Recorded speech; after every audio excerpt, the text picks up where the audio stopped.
What's going on, guys? Apathettic here with all your tips, recommendations, and everything in between. And today we got a little versus going on. We're going to be comparing Karnstein Armlets versus Transverse of Steps, and at the end choose which exotic is best for you and your playstyle. Let's get into it. Let me start by saying that both of these exotics are very viable and some of the best the Warlock class has to offer, but Karnstein, as I'll explain, has just become more popular recently, while Transverse of Steps is an exotic staple for my veteran Warlocks out there. Both these exotics can have a great impact on your game, in my opinion cater to any kind of playstyle, which makes them pretty versatile.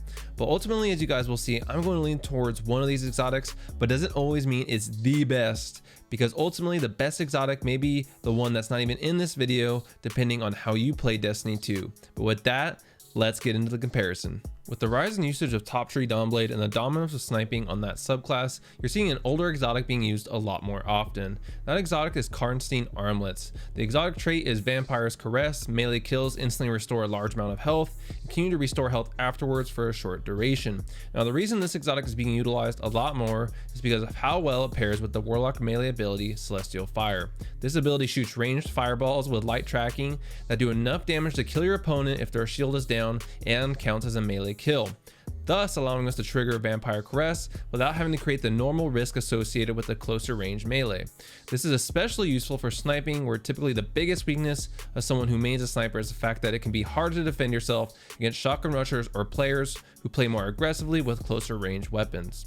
With a sniper, you can easily go for the easy body shot, then immediately follow up with a Celestial Fire, and now you're going to be leaving that fight with almost full health. Which brings me to another perk of Karnstein Armlets, and that's the biggest part of it is its health generation opens up the opportunity for some sick 1v3 plays, and I'm talking specifically in trials. As an example, check out this clip right here. Coming in hard. Shit, good deal. You know what? He's got Karnstein Armlets on, right? No, you don't. Dude, good play. Good clutch, man. I do have it on. Dude. You do have Karnstein, right? I saw your body light up. Karnstein Armlets literally brought me back from the brink because of the health regen and allowed me to make a play on someone using heavy and ultimately finish off the last player to win the round.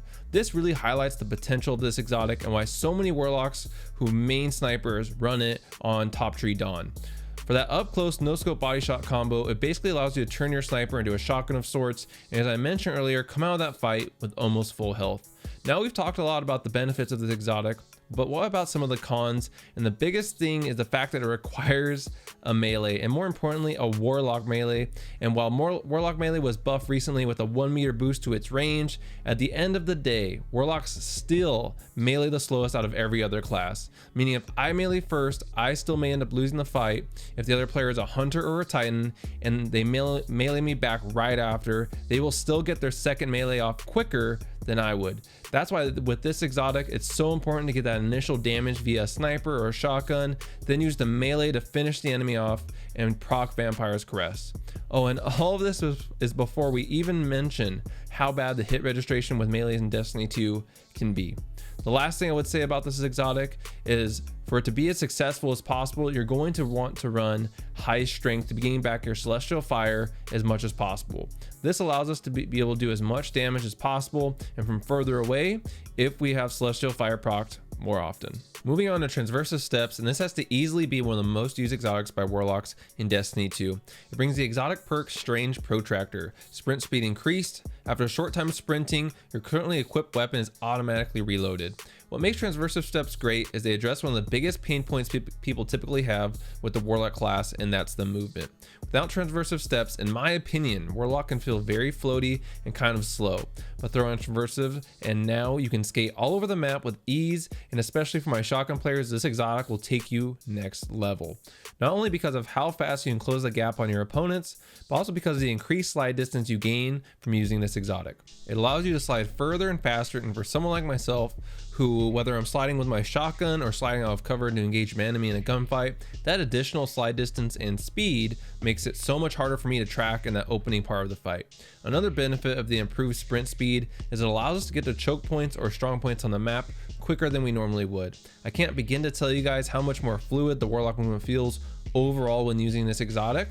Now we have the other benefit of Transversive Steps, and that's how they auto reload whatever weapon we are using when sprinting around. And this perk has so much utility. I especially love it for your special weapons, so your snipers or shotguns. It's one less thing to have to worry about when you're sprinting to help your teammates, or maybe just coming out of a fight to be sprinting, switch to your shotty or sniper and have it fully loaded and ready to go by the time you get to your teammates. The last thing I really love about this exotic is how you can run it with any subclass on Warlock, and it's going to be very effective. You don't need a certain ability or subclass for it to work. It's a passive, always on exotic that is constantly impacting your game. Now, something that's sort of a con of this exotic, and that's once you get used to this exotic, it can really throw off the overall feel of your Warlock when you take them off. For me personally, my muscle memory is tightly tuned around how far I slide, how fast I glide, and I can skate with this exotic, to where when I take them off, I feel like my character is stuck in mud or something. I feel so slow, and it seems like my burst glide barely does anything without this exotic. So depending on how much you use this exotic, it may throw you off when you try to switch away from it. All right, so we laid it all out on the table with both of these exotics, so which one is the better option? On one hand, you have Karnstein Armlets, which can make you much harder to kill and really boost your survivability. On the other hand, you have Transversive Steps that are this always on exotic that really boost the fluidness of playing Warlock, along with helping to make sure you're spending less time reloading your weapons. I think the more powerful exotic is the Karnstein Armlets, but for me, I still lean towards Transversive Steps.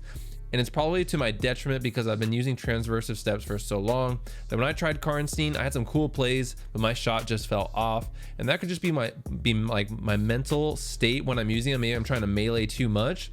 But once my Transversive Steps were on, my movement and aim all improved.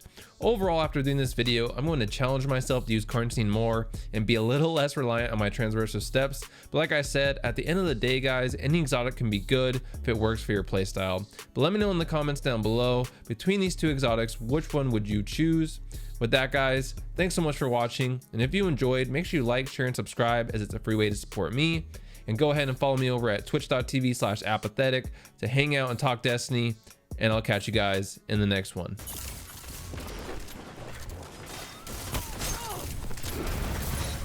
Oh, fuck the smoke.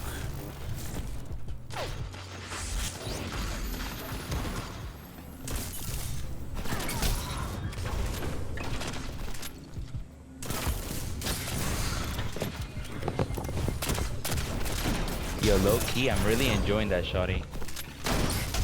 Me too, right now. Bro, I'm watching you. I'm watching. Oh my god. I'm getting freaking bowed out of my mind. Bowed and mountaintops. Is that your fire team? No, your fire team has 6.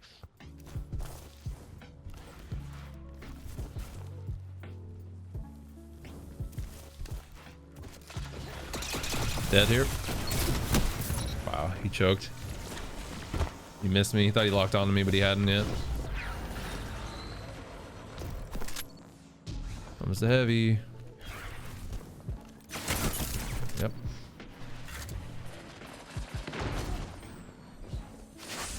In a bad spot here. Should just put on the ground like normal. I know they're all gonna come out there. Rip.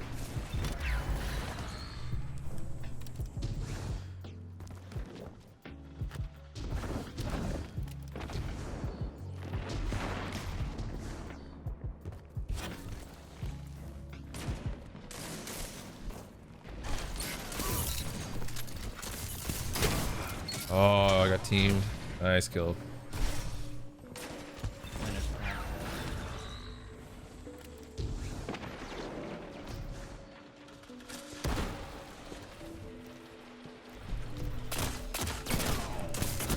Oh, he mapped me. It's got weak.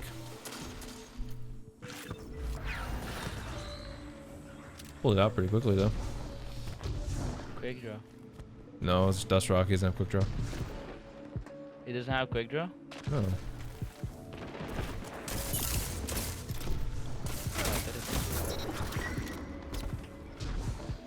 Is that quick draw glitch still happening?